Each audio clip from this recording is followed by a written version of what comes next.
दा समाव बड'लेण्ड खन टेलिभिजननि बिथिंनिफ्राय दंफैयो बिटिआरनि चिफ मुसे प्रमद बर' बिथांनि न'आव क'क्राझाराव बिथांजों जोङो दिनै समाव लोगो हमनो हादों। बे बिसायख'थिनि मुखुब समाव आसाम रायजोनि बिसायख'थि मित्रजोत आरो महाजोतनि महादांगा बे बुब्लियाव जों लोगो हमनो हादों प्रमद बर' बिथांखौ जे बिथाङा आथिखालाव बड'लेण्डनि आवथायाव थानाय गासै बियाबफोराव माने माब्रैहाय बे महादांगायाव देरहासारनो हायो बिनि सायाव मोनसे अग्नि परिखा एबा अरजों जुजिनाय होननानै बुंनांगोन। बिथाङा बे समावहाय नांथाबगासिनो दङ, हर सान बिथाङा नांफुदोङो आरो बुंनो थाङोब्ला बिथांनि बे नांफुनायाव दङ रायजोनि बिसायख'थियाव देरहानायनि उनाव मित्रजोत देरहानायनि उनाव बड'लेण्डनि थामोनथा बे बिथिंखौ लानानै जों बिथांनो बरायनाय होदों आरो खुलुमनाय होदों। गोबाव सान उनाव नोंथांखौ लोगो मोननाय जाबाय। बिटिआर इलेक्सननि आगोलाव नोंथांखौ लोगो मोन्दोंमोन, बिनि उनाव जों लोगो मोननो हायाखै। दिनैनि समाव बे इलेक्सननि मुहुर्तआव नोंथांखौ लोगो मोननो हाबाय। नोंथाङा जोंनो बेखिनि टाइम होनो थाखाय नोंथांनि गिबियावनो जोङो हामलायनाय होदों जे आथिखालाव मित्रजोत आरो महाजोतनि महादांगा आरो बे महादांगायाव नोंथाङा सासे रौनिया हिसाबै नांफागासिनो दङ। जदिअबा बे नोंथाङा बिटिआरनि दा चिफ जानानै दङ, नाथाय रायजोनि बिसायख'थियाव नोंथांनि बे रल लानाय बिथिङा माने एसे नोजोरथ' जाना फैदों। मानो होनना बुङोब्ला जे नोंथाङा मित्रजोतनि मोनसे अंशीदारि दलनि प्रेसिडेन्ट इउपिपिएलनि प्रेसिडेन्ट जानानै दङ आरो बेराफारसे नोंथाङा बड'लेण्डनि थामोनथानि बाथ्रा बेवहाय नांथाबनानै दङ। दा नोंथाङा माबायदि प्रिपारेसनजों आवगायबाय थादों? नैबे बिसायख'थिया जोंनि थाखाय बारा गोब्राब बिसायख'थि नङा। बे बिसायख'थियाव जि बिजेपि एजिपि इउपिपिएलनि जि एलायन्स बियो जोबोद मोजां रिजाल्ट खालामनो थांगासिनो दङ। खारन बड'लेण्डआव बिपिएफनि 19 बोसोर सोबख'नाय, थगायनाय, नासयनाय आरो जिखिनि मिसरुल हाग्रामा महिलारिया खालामदों, बेराफारसेथिं कंग्रेसनि दैदेनगिरिफोरनि खुनु मोनसे मिशन भिजन गैयै आरो बेजों लोगोसे बदरुद्दिन आजमल बा इउडिएफ बिथांनि जि बिजनेस पलिटिक्स बेवहाय रायजो राजाफ्राखौनो गोजोननाय गैया। ओंखायनो बेयो जोबोद स्पष्ट नैबे इलेक्सनाव जेबो बारा खस्थ' खालामसानांगौ गैया आरो बेवहाय थोंजोङै जि मित्रजोतनि एलायन्स बियो सरकार दानो थांगासिनो दङ आरो बांसिन मासिखौ आवग्रिनानै गोख्रों मोनसे सरकार दानो थांगासिनो दङ। नुनो मोनदों बे बारनि बिसायख'थियाव आसाम नाङै बड'लेण्डखौनो बिथा लानानै जादों। नोंथाङा आसामनि गोबांथार जायगायाव दावबायहैदों आरो नोंथांनि दावबायहैनायाव नोंथाङा बड'लेण्डनि बिसायख'थिखौबो बैहाय फोनांफैनाय जादों। मानो होनना बुङोब्ला नोंथाङा हाग्रामा महिलारि बाथ्राखौ जेब्लायबो बुंहैदों बै हालामफोराव, जेरावनाखि बड'लेण्डनि पलिटिक्सआ बै बायजोनि हालामनि बिसायख'थियाव जेबो गोहोमनि बाथ्रा फैया। बड'लेण्डनि पलिटिक्सआ बाहेराव गोहोमनि बाथ्रा फैयोखायनो हाग्रामा महिलारिया फोसावनो थांदों आरो आं फोसावनो थांदों। नङाबा हाग्रामा महिलारिया फोसावनो थांनायनि खोथा गैया जुदि गोहोम फैयाब्ला, आरो आंबो फोसावनो थांनायनि खोथा गैया। दा खोथाया जाबाय मा कि हाग्रामा महिलारिनि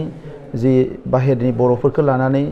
थांनाय 19 बोसोरनि जि रल बेखौ लानानै बाहेरानि बर'फ्रा जेबो गोजोननाय गैया।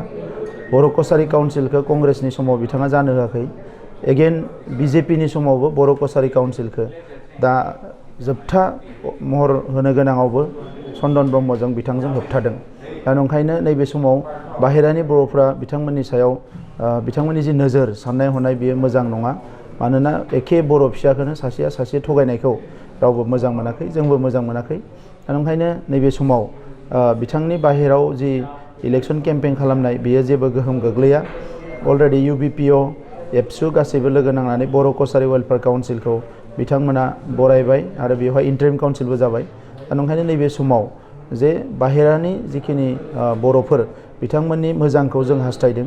दानि बिटिआर गभर्नमेन्टआ बाहेरानि बर'फोरनि मोजांखौ जों हास्थायदों, कार्बि आंलंनि जेंना सुस्रांजानायखौ जों लुबैदों। नाथाय बे खामानिखौ 19 बोसोराव हाग्रामा महिलारिमोना मावैलाय दिनै रायजो राजाफ्रा जोबोद दुखु मोनदों।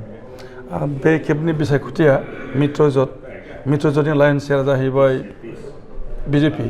आरो नोंथांमोनहा दंफायो, मैखोमै दंफायो। नुनो मोनदों जे बिटिसिनि बायजोआव थानाय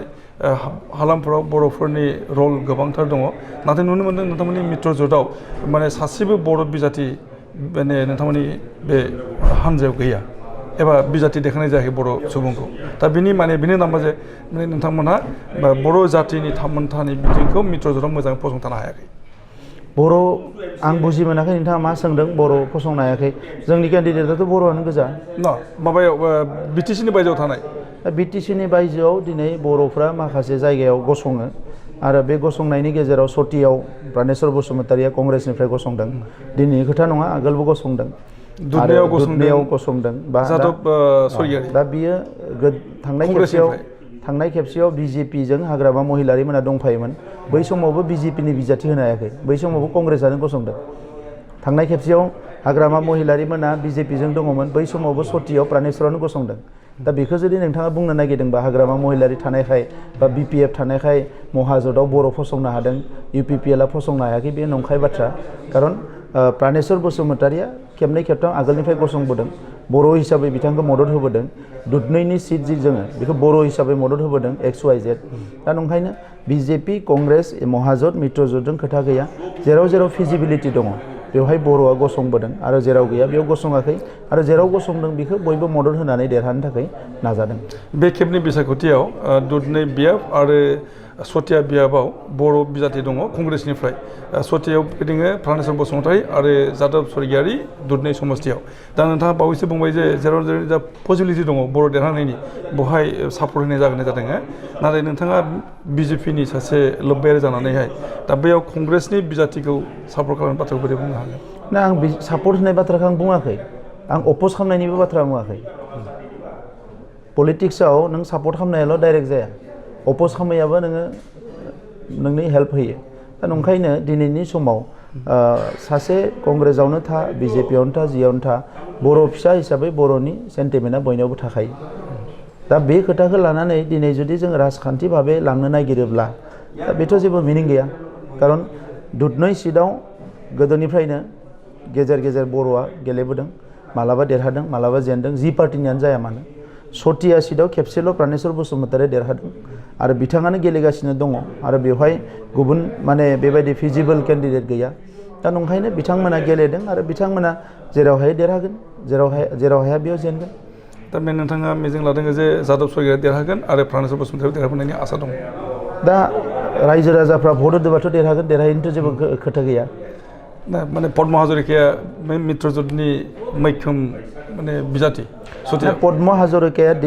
डिसकासननि मेटार नङा बा सतिया आरो दुधनैया अनलि डिसकासननि मेटार नङा एन्टायार आसामाव जोंहा राजनिति सोलिदों आरो एन्टायार बिटिआराव राजनिति सोलिदों दा ओंखायनो मेटार अफ डिसकासना ना पद्म हाजरिका ना दुधनै जोंनिया खोथाया जाहैबाय मा जे एट लार्ज जोंहा मा लाब जागोन जे बिटिसिखौ दानानै होबाय बिजेपिया बिटिआरखौ दानानै होबाय बिजेपिया दा बिजेपिजों लोगो नांनानै जों इलेक्सन गेलेदों आरो बिटिआर एकर्डखौ इमप्लिमेन्ट खालामनो थाखाय जों नाजागासिनो दङ दा बे बिटिआर एकर्डखौ आनफर्चुनेटलि दिनै बिपिएफआ अपोज खालामगासिनो दङ दा बेवहायसो जोंहा दिनैनि राजनितिनि अंकआ जागोन कि बर'फ्रा बा माहारि आफादफ्रा बिएसिखौ बरायबाय बिटिसिखौ बरायबाय बिटिआरावबो बयबो सागान होदों बे बिटिआरखौ हाग्रामा महिलारि मोना अपोज खालामबाय स' बर'नि हिस्ट्रियाव बेयो गोदान मोनसे टार्निं कि सोरबा बर'आ खालामनाय एकर्डखौ सोरबा बर'आ अपोज खालामदों किन्तु गोदोनिफ्राय बेबायदि एकर्डफोरखौ रावबो बर'आ अपोज खालामबोआखैमोन जुदिअबा बै समाव पिटिसिनि मोनसे हेंथा दङमोन एकर्ड जानायनि उनाव पिटिसिनि मानसिफ्रा निउट्रेलाइज जालांदोंमोन भेरि इन्टारेस्टिंलि इन्सिडेन्ट होनना बुंनांगोन जे नोंथांनि तामुलपुर बियाबाव बिपिएफनि बिजाथि राजा खुंगुर बसुमतारी एबा रामदास बसुमतारी बिथाङा बिजाथि बिपिएफनि नाथाय बिथाङा बिजेपिआव हाबदों दा बे मोनसे इन्टारेस्टिं इन्सिडेन्ट होनना बुंनांगोन आरो बिथाङा नोंथांखौनो गिबि खेब लोगो मोनदोंमोन होनना बुंदों जे बिथाङा इलेक्सन आरो गेलेलिया नाथाय बिथाङा नोंथांखौ लोगो हमसेयाव नोंथाङा इउपिपिएलआव लाखियालासिनो बिजेपिनो हगारना होबाय नाय बियो मोनसे इन्सिडेन्टआनो बियो इन्सिडेन्ट इज इन्सिडेन्ट दा जोंबो सानाखैमोन जे रामदास बा रंजा खुंगुर बिथाङा इलेक्सनखौ स्किप खालामगोन दा नैबे समाव तामुलपुराव ओरैबायदि मोनसे वेभ फैदों दा बेवहाय खुनु रावबो देरहाया दा बेखौ नुनानै बिथाङा इलेक्सन जानायनि सिगाङावनो बेखौ नागारदों बा बिथाङा हगारनानै होदों दा आंजों बेबायदि फिजिकेलि बिथाङा रायलायाखै सिदा खालि खोथाखौ आङो सानसे साननै सिगांनिफ्राय मिथिदों कि बिथाङा गारसिगोन बिथाङा गेलेनाय नंला बेखौ खोनादों बिनि उनाव बिजेपिजों जगाजग जानानै बिथाङा बिजेपियाव हाबहैदों आंहा बुंनांगौ गैया खारन दिनैनि समाव चइस नों आं जाय जेराव था बर' हारिखौ मोजां मोननायखौ लुबैयो बर' हारिनि खामानि मावजानो लुबैयो खारन नोंथाङा रावखौबो दादागिरि खालामनानै हमथानानै रावखौबो लाखिनो हाया थांनाय 17 बोसोराव बिपिएफआ दादागिरि खालामनानै सरकार सालायबोबाय दिनै थेर बेथेर जाफैबाय दा बेनिखायनो नैबे समाव बिथांनि जि बिजेपियाव जइन जानाय बियो खोब गिदिर मोनसे जातियाव एफेक्ट खालामगोन होननानै आं साना बेबायदि इन्डिभिजुवेला गोबां थांगोन फैगोन जोंनियावबो जइन जादों हाजार हाजार बिजेपिनिफ्राय फैनानै स' खोथाया जाहैबाय मा जे हाग्रामा महिलारिनि पलिटिक्सआ जे धंसनि फारसे थांबाय गावनि थाखायनो गावनि गोरोन्थिनि थाखायनो जे धंसनि फारसे थांबाय बियो रोखा जाबाय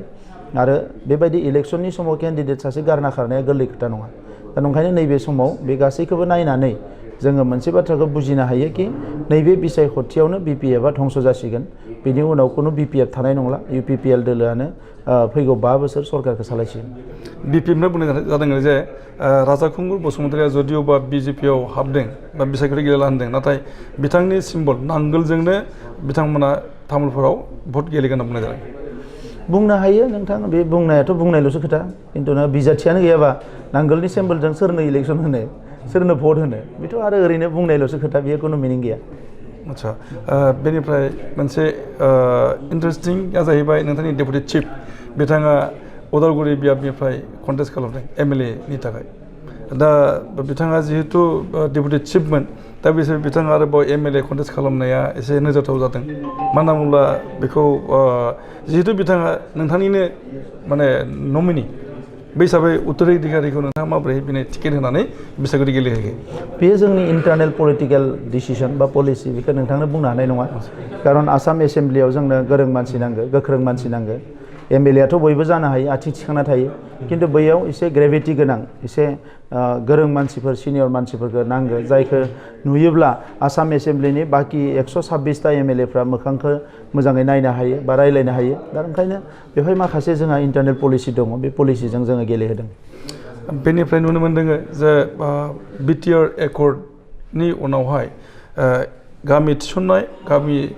एरख'नायनि जिनिखि इसु लानानै दानाय कमिसन बे कमिसननि सासे मैखोम सोद्रोमा जयन्त बसुमतारी बिथांखौबो नोंथांमोना इउपिपिएलनिफ्राय टिकेट होदों आरो बिथाङा सिडलि बियाबाव दा कन्टेस्ट खालामनानै नांथाबगासिनो दङ दा बे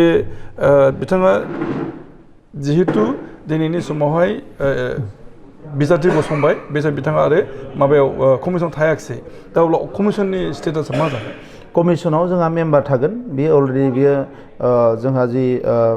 टार्म्स अफ रेफारेन्स क्लियारखा आरो बेयाव कमिसनाव लिरनाय दंखायो एबसुनिफ्राय बेयाव मेम्बार थागोन निउट्रेल मानसि मेम्बार थागोन स' बे मेम्बारा बिथाङा ओंखारबाय गुबुना हाबगोन नर्मेल प्रसेस सोलिगोन आसाम सरकाराव मित्रजोता फैयाखिसै महाजोता सरकार जाबाय बिटिसिनि प्रब्लेम जागोन जेबो प्रब्लेम जाया जोंहा दायो गोबां नाम्बार लानानै जों इलेक्सन मा होनो सरकार सालायगासिनो दंखायो दा बेवहाय आरो ओरैनोबो महाजोतनि सरकार फैखाया बेयो रोखा खुनु कारनाव महाजोतआ माने सरकार दानो हानाय नाम्बारखौ मोना दा नंखायनो बेफोर खोथाफोरखौ लानानै खुनु साननांगौ गैया नोंथाङा बेसेबांथा सिट दखल खालामगोन होननानै सानो जोङो 8टानि मादाव 8टाखौनो देरहागोन आरो जोङो फ्रेन्डलि गेलेनायनि गेजेरावबो मोनसे मोननै सिटखौ मोनबावगोन जोङो इउपिपिएल हान्जानिफ्राय 9टानि सिङाव मोना जोङो बेखौ दायो रोखा 8जन नोंथांमोननि इउपिपिएलनिफ्राय बिजाथि दं आरो नोंथाङा देरहागोन होनना बुंबाय मन्त्रि मोननायनि आसा दं निस्सय मोनगोन मन्त्रि मोनैनिथ' जेबो खोथा गैया साबेसे मोनगोन टाइमा खोन्थागोन दाबाय फ्रि नेगसिएसन बाथ्रा खोन्थाया नोंथांनो उनाव बुंगोन गोजोननाय फैयो नोंथांनो जोंनो सम होनायनि थाखाय खुलुमबाय